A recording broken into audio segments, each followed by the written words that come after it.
Hello guys, welcome back to this channel. In today's video, I'm going to show you how you can change storage location in Samsung Galaxy phone's camera.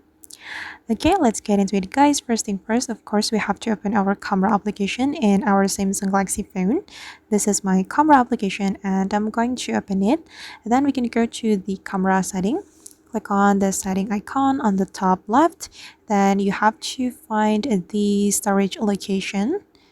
This one, as you can see here, I'm using my internal storage and I'm going to change it to my SD card. So I'm gonna click on it and then we can select SD card, and after we choose SD card, the photos will be saved to our SD card. And I'm going to take a photo with my camera. Okay, wait. Okay, and I'm going to check it. I'm going to click on this icon to check the photo information.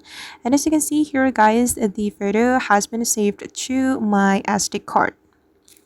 Alright guys, and that's how we can change storage location in Samsung Galaxy phone's camera. I hope this video will be useful for you. Thank you so much for watching. And if you found this tutorial useful, don't forget to hit the like button, leave your comments, and also subscribe to this channel. See you in the next video.